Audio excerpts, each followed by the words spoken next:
أما بعد فأعوذ بالله السميع العليم من الشيطان الرجيم من همزه ونفخه ونفخه بسم الله الرحمن الرحيم عن ابن عباس رضي الله تعالى عنهما قال كنت خلف النبي صلى الله عليه وسلم يوما فقال يا غلام إني أعلمك كلمات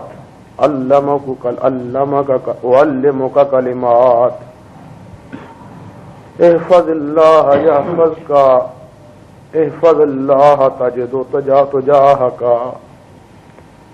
تعرف إلى الله في الرخاء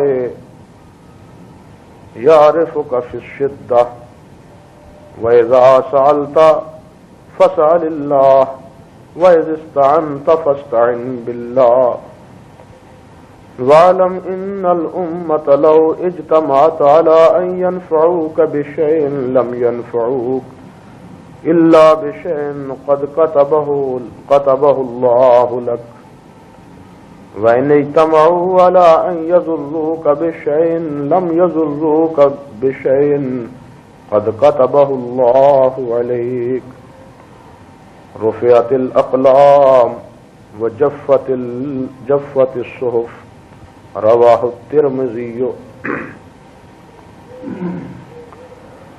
حضرت امام ترمذی رحمۃ اللہ علیہ حضرت عبداللہ ابن عباس رضی اللہ تعالی عنہ سے یہ حدیث بیان کرتے ہیں جس کے پیارے پیارے الفاظ آپ نے سنے۔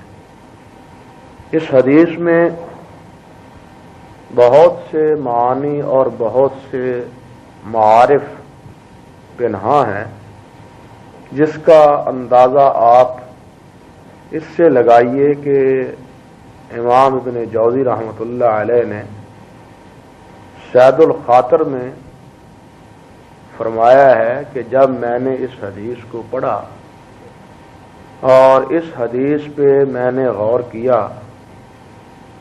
تو مجھ پہ ایک وحشت سی طاری ہوئی، خوف سا طاری ہوا، اور میری طبیعت پہ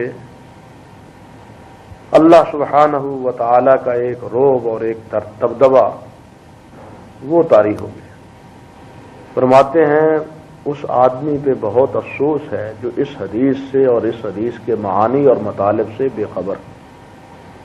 حافظ ابن رجب رحمۃ اللہ علیہ نے اس حدیث کی شرح پر مستقل ایک رسالہ لکھا ہے، مستقل ایک رسالہ، ایک کتابچہ لکھا ہے اسی حدیث کی شرح اس کے ما لہ و ما علیہ پر بحث کرتے ہوئے۔ اس میں ہے کیا،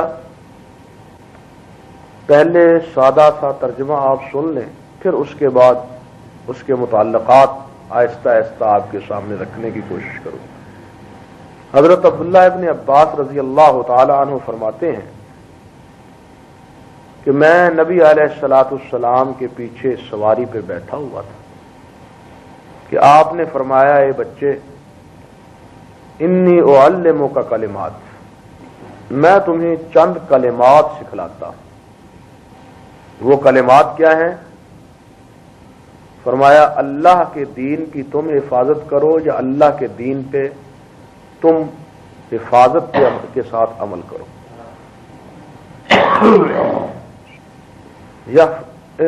یعنی احفظ اللہ یحفظک، اللہ تمہاری حفاظت کرے، اللہ ذو الجلال کے دین کی حفاظت کرو، تم اللہ سبحانہ و تعالیٰ کو اپنے سامنے پاؤ گے۔ اللہ ذو الجلال والاکرام کو مشکلات میں نہ بلکہ اللہ ذو الجلال والاکرام کو آسانی کے، خوشی کے مواقع پہ یاد رکھو۔ اللہ ذو الجلال تمہاری مشکلات میں تمہیں یاد رکھو۔ جب بھی سوال کرو تو ایک اللہ سے سوال کرو، اور جس وقت مدد چاہو تو اللہ سے مدد چاہو۔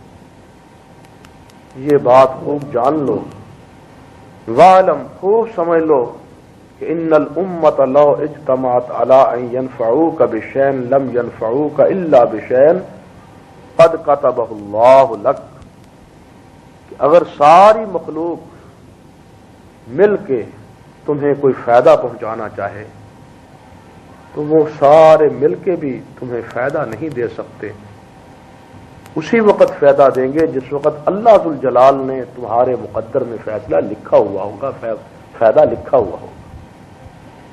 ساری انسانیت مل کے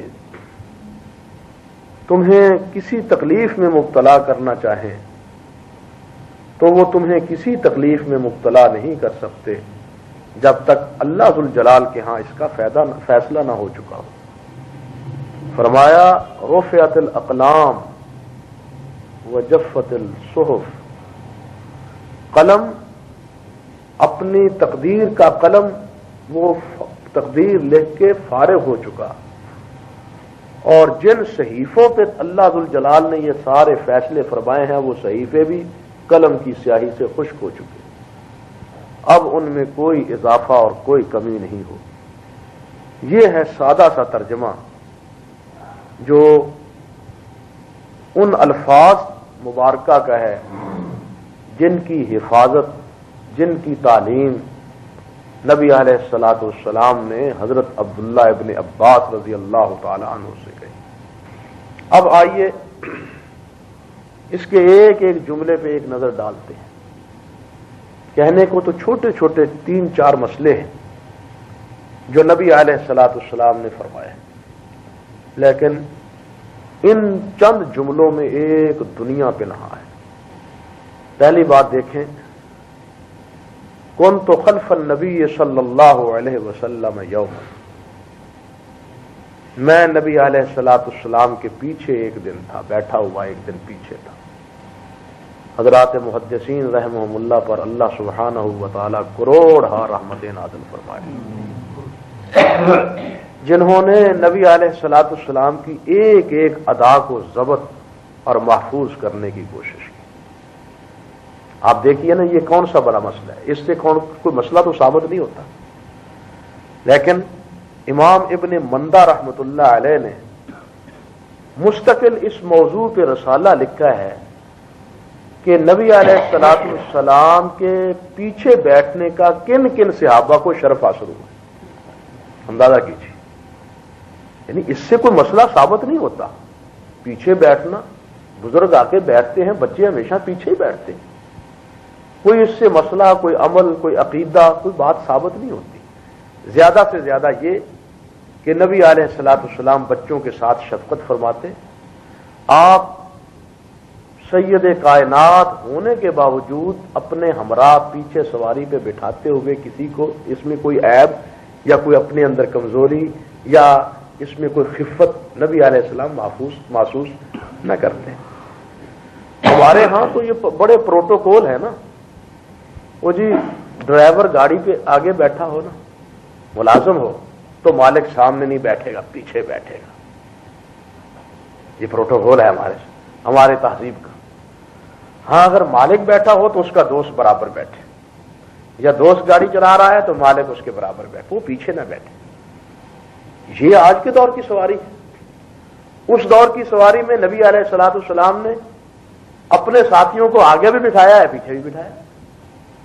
یعنی ہم نے جھوٹے رکھ رکھاؤ، یوں سمجھیے کہ جھوٹے اور فریبانہ جو ہے نا اس قسم کے رکھ رکھاؤ، ان کا تو اہتمام کر لیا، لیکن وہ گھل مل کے رہنا اور آپس میں محبت اور پیار کے ساتھ یعنی زندگی گزارنی، وہ چیزیں ہم میں بالکل انقا ہو گئی۔ آپ اندازہ کریں کہ جس ہجرت کے سفر میں حضرت ابوبکر صدیق اور نبی علیہ الصلوۃ والسلام تھے نا، تو استقبال کرنے والے جو اجنبی تھے جنہوں نے دیکھا نہیں تھا ان کو، وہ پریشان ہو گئے کہ دونوں میں اللہ کے نبی کون، دونوں میں اللہ کے نبی کون ہے۔ حضرت ابوبکر صدیق رضی اللہ تعالیٰ عنہ نے آگے بڑھ کے نبی علیہ الصلوۃ والسلام کے سر مبارک پر اس طرح سایہ کپڑے سے کیا، دیکھنے والوں نے پہچان لیا جو سایہ کر رہے ہیں، جس کو سایہ کر رہے ہیں وہی نبی، جو خدمت گزار مخدوم ہے نا، خادم کے جو مخدوم ہیں وہی جو کیا ہے اللہ کے نبی ہیں، وہی ہمارے مقصود اور وہی ہمارے مطلوب. یعنی آپ اندازہ کریں اس طرح بلکہ فرماتے ہیں صحابہ کرام کے نبی علیہ الصلوۃ والسلام ہمارے اندر مل جل کے اس طرح بیٹھتے تھے کہ باہر سے آنے والا پوچھتا کہ تم میں محمد کون ہے صلی اللہ علیہ وسلم. نبی علیہ الصلوۃ والسلام چلتے ہوتے تو حدیث میں آتا ہے کہ صحابہ کرام آپ کے دائیں بھی، آپ کے بائیں بھی، آپ کے آگے بھی، آپ کے پیچھے بھی، وہ ارد گرد نبی علیہ الصلوۃ والسلام کے امراض آ رہے ہیں. یہ ہمارے ہاں جو پروٹوکول ہٹ جاؤ پیچھے ہٹ جاؤ بڑھاجے میں کوئی آ رہی ہے، اعوذ باللہ من الشیطان الرجیم. یہ تو ہمارے انداز ہے. نبی علیہ الصلوۃ والسلام نے یہ تکلفانہ زندگی حضرت علیہ الصلوۃ والسلام نے نہیں گزاری. آپ تو ما انا من المتکلفین، بھائی میں تکلف کرنے والا نہیں، سادہ سی زندگی تھی نبی علیہ الصلوۃ والسلام. تو بہرحال یہ ایک بات تو ثابت ہوتی ہے کہ آپ کی زندگی میں تکلف نہ تھا، آپ کی زندگی میں کوئی اس قسم کے رکھ رکھاؤ نہ تھے، آپ کی زندگی میں ترفع ہوتا ہے نا، بڑا بننے کا چاؤ، ترفع بڑا بننے کا چاؤ. نبی علیہ الصلوۃ والسلام کے دور دور حاشیہ خیال میں اس کا تصور نہیں تھا. آپ دیکھیں کہ سب سے بڑا کائنات میں سب سے بڑا اللہ ذوالجلال کے ہاں مقدس محترم سب سے عرفہ سب سے اعلیٰ ہونے کے باوجود نبی علیہ الصلوۃ والسلام جب کھانا تناول فرماتے تو فرمایا کرتے میں اس طرح کھاتا ہوں جس طرح غلام بیٹھ کے کھاتا ہے. یعنی کوئی امتیاز نہیں ہے نبی علیہ الصلوۃ والسلام کی زندگی میں. حضرات صحابہ کرام، نبی صحابہ کرام احترام، آپ کے ساتھ پیار، آپ کا احترام، آپ کا ادب، وہ اپنے انداز پہ اس کی انتہا کر دیتے. لیکن نبی علیہ الصلوۃ والسلام کی زندگی میں آپ دیکھیے ایک نے بڑھانے کی کوشش کی نا تو آپ نے کیا ارشاد فرمایا؟ نہ عبادت اپنے رب کی کرو، میری صرف عزت کرو. عبادت رب کی، او بدو ربکم واکرموا اخاکم، عبادت اپنے رب کی کرو. پوچھا کہ حضور آپ کو سجدہ کریں؟ ہم نے تو دیکھا ہے ہیرا میں یعنی ایران میں، وہاں ہم نے دیکھا غیر مسلموں کے جو تھے انداتا، ان کے خدام اور ان کے جو ہیں جناب نوکر وہ ان کو سجدہ کرتے ہیں. آپ تو سرکار زیادہ حقدار ہیں، وہ تو دنیا کے کمینے ہیں، وہ تو دنیا دار ہیں، دنیا کے کتے ہیں. آپ زیادہ حقدار ہیں جن کو اللہ ذوالجلال نے دنیا اور آخرت کا سردار بنایا ہے. انا سید ولد آدم، جس کا لقب اللہ سبحانہ و تعالی نے نام رکھا ہے، آپ زیادہ حقدار ہیں. آپ نے فرمایا اکرموا اخاکم واعبدوا ربکم. سجدہ اللہ کی عبادت ہے، یہ عبادت اللہ ہی کے لیے ہونی چاہیے، اپنے بھائی کا. اخاکم یعنی آپ دیکھیں نا، وہ کہہ رہے ہیں آپ سید ہیں، یہ کہتے ہیں بھائی ہوں تمہارا. اکرموا اخاکم، اپنے بھائی کو کا احترام کرو، اپنے بھائی کا اکرام کرو. تو عرض کرنے کا مقصد یہ تھا کہ اس بات سے یا اس واقعے سے یہ بات تو مترشح ہوتی ہے، اس کے علاوہ باقی اور احکام وہ نہیں. لیکن اس کے باوجود بھی دیکھیے امام ابن مندہ رحمۃ اللہ علیہ نے مستقل ایک رسالہ اس موضوع پہ لکھا ہے کہ کون کون سے وہ خوش نصیب صحابہ کرام ہیں رضوان اللہ علیہ مجمعین کہ جن کو نبی علیہ الصلوۃ والسلام کے ہمراہ سواری پہ بیٹھنے کی سعادت اللہ ذوالجلال نے عطا فرمائی. اللہ اکبر. فرماتے ہیں میں ایک دن نبی علیہ الصلوۃ والسلام کے پیچھے تھا. فقال یا غلام، آپ نے فرمایا اے بچڑے، ہماری زبان میں اے بچے. غلام کا اطلاق عربی زبان میں جب بچے کا دودھ چھڑایا جائے، جب بچہ دودھ پیتا ہے اس کا نام ہوتا ہے، اس کو کہتے ہیں عربی میں سبی، بچہ سبی یا سبیت. اور جب دودھ چھڑا دیا جائے اس وقت سے لے کے بلوغت سے پہلے تک اس پر غلام کا اطلاق ہوتا ہے. تو حضرت عبداللہ ابن عباس رضی اللہ تعالیٰ عنہ ابھی بچے تھے، تو اس لیے نبی علیہ الصلوۃ والسلام نے انہیں کیا فرمایا؟ پیار سے محبت سے یا غلام. حالانکہ چچیرے بھائی تھے نبی علیہ الصلوۃ والسلام. حضرت عباس رضی اللہ تعالیٰ عنہ کے فرزند ارجمند تھے، نبی علیہ الصلوۃ والسلام کے چہیتے چچا. ہاں جی، حضرت علیہ الصلوۃ والسلام کے جن کے بارے میں نبی علیہ السلام نے فرمایا یہ بمنزلہ ہے میرے باپ کے، عباس میرے لیے بمنزلہ ہے میرے باپ کے ہیں. اور عبداللہ ابن عباس رضی اللہ تعالیٰ عنہ کے لیے نبی علیہ الصلوۃ والسلام نے دعائیں کی کہ اللہم فقہہ فی الدین، اللہم علمہ الکتاب، اللہ اس کو کتاب کا قرآن کا علم عطا فرما، دین میں سمجھ عطا فرما. عبداللہ ابن عباس رضی اللہ تعالیٰ عنہ کے بارے میں دعائیں بھی کی اور پیار اور شفقت سے نبی علیہ الصلوۃ والسلام نے جو بات فرمانی تھی اس کو متوجہ کرنے کے لیے فرمایا یا غلام، اے بچے، انی اعلمک کلمات، میں تمہیں چند کلمات بتلانا چاہتا ہوں، چند کلمات سکھانا چاہتا ہوں. یہاں یہ بات بھی دیکھیے کہ نبی علیہ الصلوۃ والسلام یہ کلمے یا یہ ضروری بڑے مسئلے بزرگوں کو بھی تو، بڑوں نوجوانوں کو بھی تو سکھا سکتے تھے، اور سکھائے بھی ہیں۔ نبی علیہ السلام نے تعلیم تو دی ہے، بڑوں کو بھی تعلیم دی ہے، چھوٹوں کو بھی تعلیم دی ہے، لیکن آپ دیکھیں کہ بچپن کی دی ہوئی تعلیم، بچپن میں راسخ کیا ہوا عقیدہ، بچپن میں پختہ کیا ہوا فکر، وہ نتیجہ خیز ہوتا ہے نسبتاً بڑی عمر میں جس چیز کی تعلیم دی جاتی ہے۔ اسی لیے تو بار بار نبی علیہ الصلوۃ والسلام نے اس بات کا حکم فرمایا کہ بچوں کی تربیت کرو، بچوں کی تربیت کرو، بچوں کی تربیت اور ان کی نگہداشت اور ان کا خیال اور ان کا لحاظ رکھو۔ ہم نے تو ان کو کھلا چھوڑ دیا ہے نا، کوئی توجہ نہیں، استاد جانے، سکول جانے اور ان کا کام جانے نہ۔ نبی علیہ الصلوۃ والسلام کے طریقے اور اسوہ سے معلوم ہوتا ہے کہ بچے کی تربیت ابتدا سے، بچپن ہی سے، اسی لیے تو نبی علیہ السلام نے فرمایا 7 ہی سال کا ہو تو نماز پڑھاؤ، 9 سال کا ہو جائے جناب اس کو کیا کرو، ذرا تعدیب کرو، تعدیب سے نہ بھی پڑھے تو مار کے اس کو نماز پڑھو۔ یعنی بچپن سے ہی نیکی کا، بچپن ہی سے نماز کا، بچپن ہی سے عقیدے کی تصحیح کا، یہ نہیں کہ بچپن میں جناب ایسے اساتذہ اور ایسے سکولوں کے سپرد کر دیا جائے کہ جو سکول بچے کا بچپن ہی سے عقیدہ بھی برباد کر دیں، اس کا اخلاق بھی تباہ کر دیں، اور پھر ہم جناب جب جوان چڑھے، پروان چڑھے تو ہم پچھتاتے پھریں۔ اسی لیے تو نبی علیہ الصلوۃ والسلام نے بچپن ہی سے اولاد کی تربیت اور اس کی دیکھ بھال اور ان کی نگہداشت جو ہے اس کا حکم اور اس کی تاکید فرمائی۔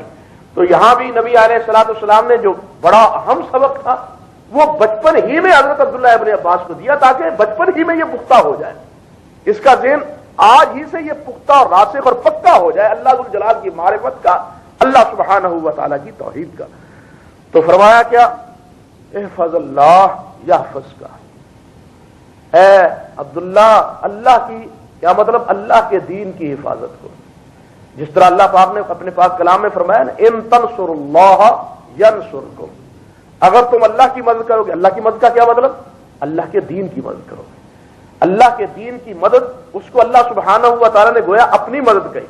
اسی طرح یہاں بھی نبی کریم علیہ الصلوۃ والسلام نے اللہ کی حفاظت کا کیا مانا، اللہ کے دین کی حفاظت اگر جب تم کرو گے، اللہ کے دین کی حفاظت کرو، اللہ کے دین کی، اللہ ذو الجلال کے احکام کی، اللہ ذو الجلال کے اوامر کی، اللہ ذو الجلال کے نواہی کی، جن جن کاموں سے روکا ہے، جن جن کے کرنے کا حکم دیا ہے، جس کی تاکید کی ہے، عقائد میں ہو، اعمال میں ہو، عبادات میں ہو، ان تمام کی تم نے حفاظت کرنی ہے، نگہداشت کرنی ہے، لحاظ کرنا ہے، ان کا خیال رکھنا ہے۔ پھر ہوگا کیا، احفظ اللہ، اللہ ذو الجلال تمہاری حفاظت کریں گے۔ سچی بات ہے، دین کی حفاظت ہم نے چھوڑ دی، اللہ نے حفاظت ہماری چھوڑ دی۔ دین کی حفاظت ہم نے چھوڑ دی، جس وقت صحابہ کرام نے، تابعین اعظام نے دین کی حفاظت کی تھی، اللہ نے ان کی حفاظت ایسی کی کہ انسان تو ان کا راستہ روکنا کجا رہا، حیوان بھی ان کا راستہ نہیں روکتے تھے، سمندر بھی ان کا راستہ نہیں روکتے تھے۔ وجہ کیا تھی کہ انہوں نے اللہ کے دین کو سہارا دیا تھا، اللہ کے دین کی حفاظت کی تھی، اللہ کے احکام، اوامر اور نواہی کی پابندی کی تھی۔ اللہ ذو الجلال نے ان کے لیے راستے کھول دیے، اللہ ذو الجلال نے اپنی مدد اور نصرت کے دروازے ان کے لیے جو ہے وہ اللہ ذو الجلال نے کھول دیے۔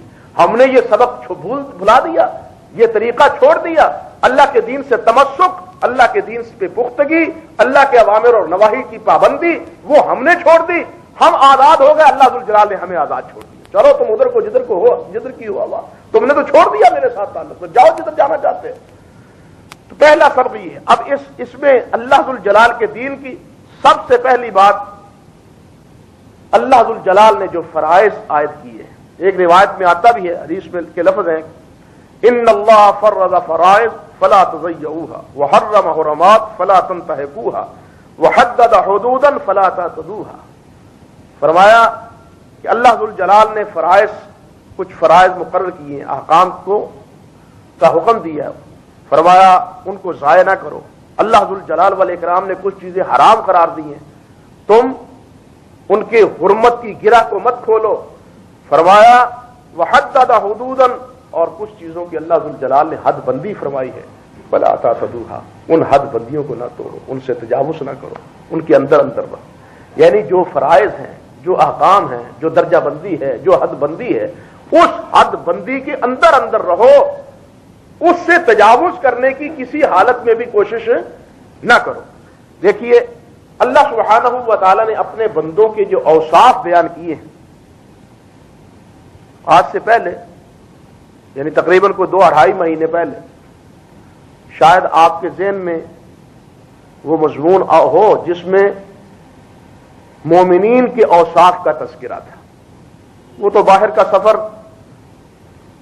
کرنا پڑا جس کی وجہ سے وہ موضوع ٹوٹ گیا، سلسلہ منقطع ہو گیا اور پھر منقطع ہوتا ہی رہا۔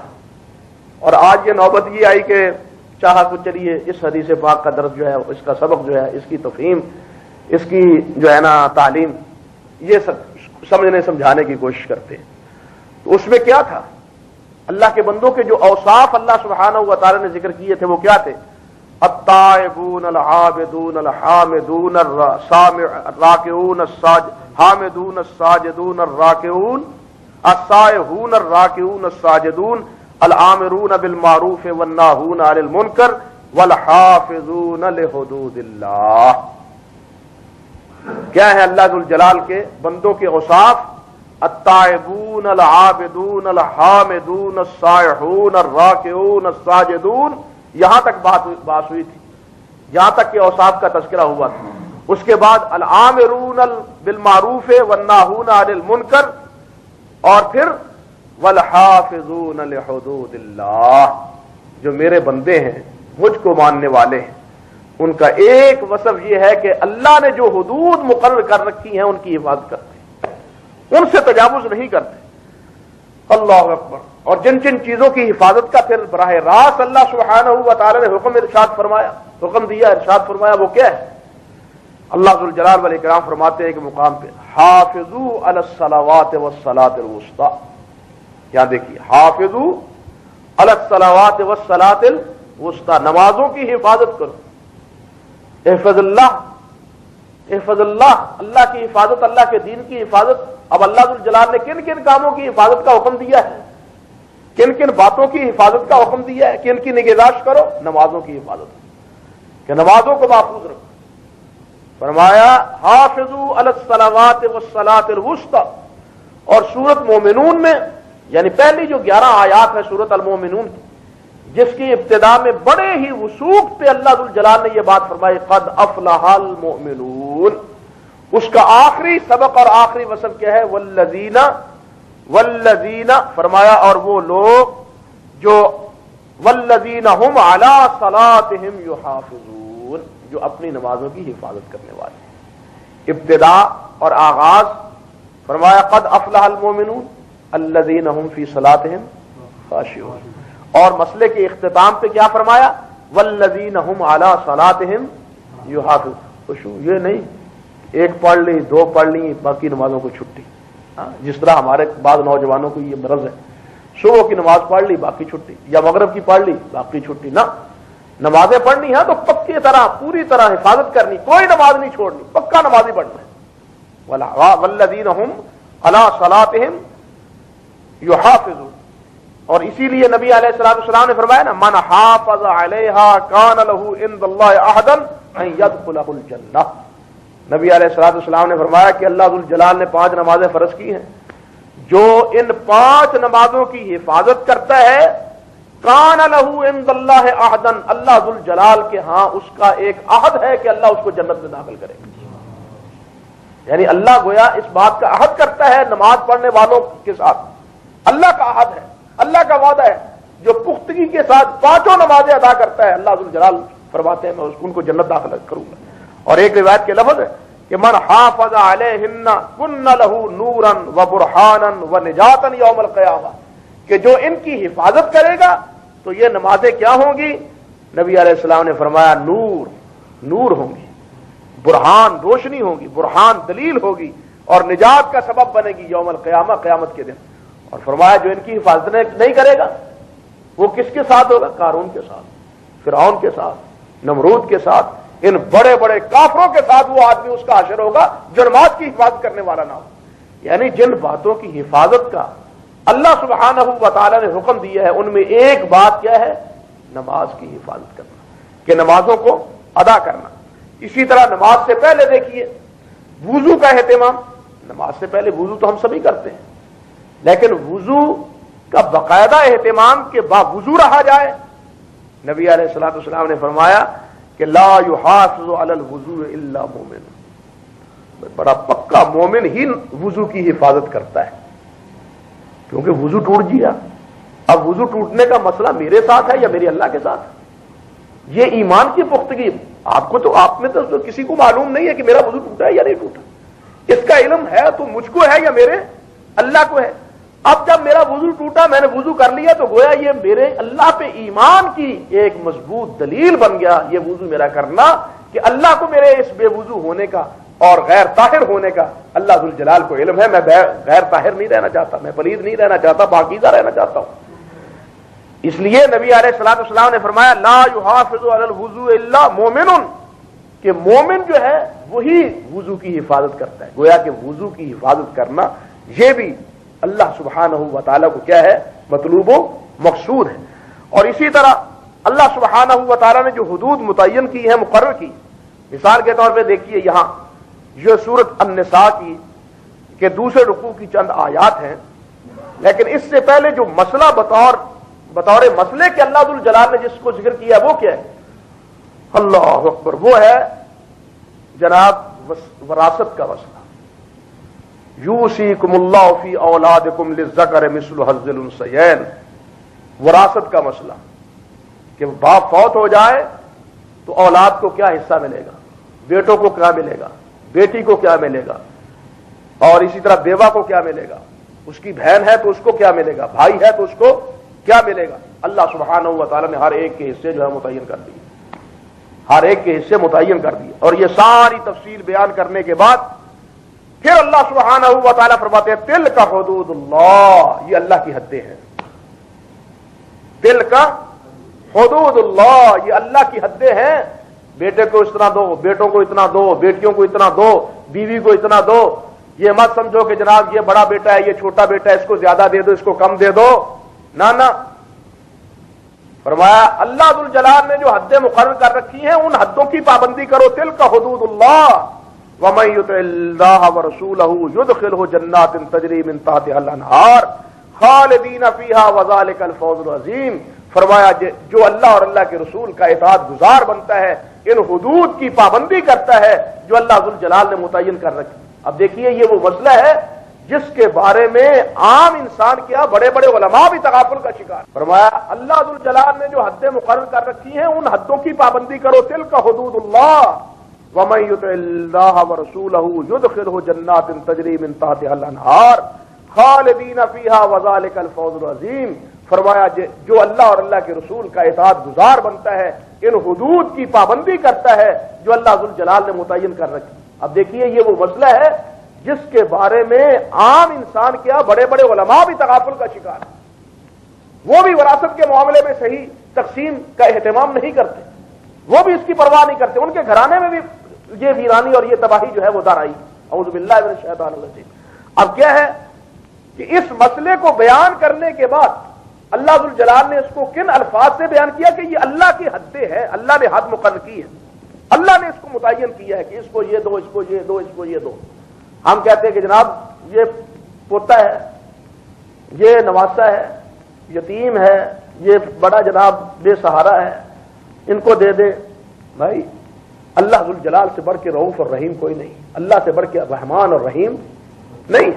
اللہ ذوالجلال نے جو دینا ہے وہ دے دیا، جس کو دینا تھا اس کو دے دیا.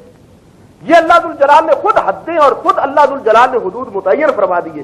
فرمایا جو ان حدوں پہ قائم رہے گا، اللہ اور اللہ کے رسول کا اطاعت گزار رہے گا، فرمایا یدخلہ جنات تجری من تحتها الانہار، اللہ انہیں جنت داخل کرے گا.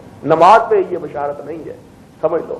روزے پہ یہ بشارت نہیں ہے، حج اور زکات دینے پہ یہ بشارت نہیں ہے، بلکہ اللہ ذوالجلال کی ہر حد پہ قائم رہنے کا یہ نتیجہ ہے کہ جو اللہ کا اطاعت گزار ہوگا اللہ اس کو جنت عطا فرمائے گا. اور اس کے مقابلے میں کیا فرمایا؟ وَمَن يَعْصِ اللَّهَ وَرَسُولَهُ وَيَتَعَدَّ حُدُودَهُ يُدْخِلْهُ نَارًا خَالِدًا فِيهَا وَلَهُ عَذَابٌ مُهِينٌ. کہ جو اللہ ذوالجلال کی حد کی پرواہ نہیں کرے گا، اپنی مرضی سے جناب اس کو اتنا دے دو، اس کو اتنا دے دو، ڈنڈی مار لو جناب، اس میں کیا رہ جائے، وہ باپ دی جائیداد ہے جنہوں مرضی دیتی نہ. جو حدود اللہ ذوالجلال نے مقرر کیے ہیں، جو حصے اللہ ذو الجلال نے مقرر کیے ہیں وہی دو، کمی بیشی کی جسارت نہ کرو. اسی لیے فرمایا جو اللہ اور اللہ کے رسول کی نافرمانی کرے گا وَيَتَعَدَّ حُدُودَهُ، اور اللہ ذو الجلال کی یہ جو مقرر کرتا ہوئے پہلے مقرر کیے ہیں حصے، ان حدود کی پاسداری نہیں کرے گا، ان حدود کی پاسداری نہیں کرے گا، ان کا اہتمام نہیں کرے گا، منمانی کرے گا، اپنی مرضی سے تقسیم کرے گا، یدخلہ نارا خالدا، اللہ ذو الجلال جہنم میں اسے پھینک دے، جہنم رسید کیا جائے گا. اللہ واللہ ولہ عذاب مہین، اس کے لیے توہین آمیز عذاب ہے، توہین امیز عذاب. کیوں؟ اس نے گویا بڑا بن کے اللہ ذو الجلال کے حد کو پامال کرنے کی کوشش کی، اللہ کے حکم کی پرواہ نہیں کی، بڑا سمجھ کے اپنے آپ کو با اختیار سمجھ کے کہ میں با اختیار ہوں، میں جس طرح چاہوں کروں. فرمایا آؤ میں تمہیں بتلاتا ہوں تمہارے اس اختیار کا مزہ میں تمہیں آج کے دن چکھاؤں گا. تم جس کو تم عزت اور آبرو سمجھتے تھے، آج توہین امیز اور ذلت امیز عذاب میں تمہیں مبتلا کروں گا. تمہیں پتہ چل جائے گا کہ عزت کس کا نام ہے، تمہیں پتہ چل جائے گا کہ جناب شرف کس کا نام ہے. تو یہاں اندازہ کیجئے کہ حدود کا لفظ کس پہ عائد ہوا ہے، یعنی حدود مالیہ پہ، مالی تقسیم پہ، اولاد کے درمیان جو تقسیم ہے اس پہ. تو اس کے بارے میں بھی اللہ سبحانہ و تعالی نے فرمایا یہ اللہ کی حدیں ہیں، مقرر کردہ حدیں ہیں. ان حدود کی پابندی یہ تمہارے لیے کامیابی اور کامرانی کا راستہ ہے. ان حدود کو چھوڑنا ناکامی اور اللہ ذو الجلال کی رسوائی کا سبب ہے. اللہ سبحانہ و تعالی تمام حدود کی پابندی کی ہمیں توفیق دے. حکم تو یہ ہے نا احفظ اللہ، اللہ کی حفاظت. کیا مطلب؟ اللہ کے حدود کی حفاظت، اللہ کے اوامر، اللہ کے نواہی، اللہ کے احکام کی حفاظت. ہم اللہ کے احکام، اوامر اور نواہی کی حفاظت کریں، اللہ سبحانہ و تعالی ہماری حفاظت کریں گے. اللہ ہمیں اس کی توفیق دے.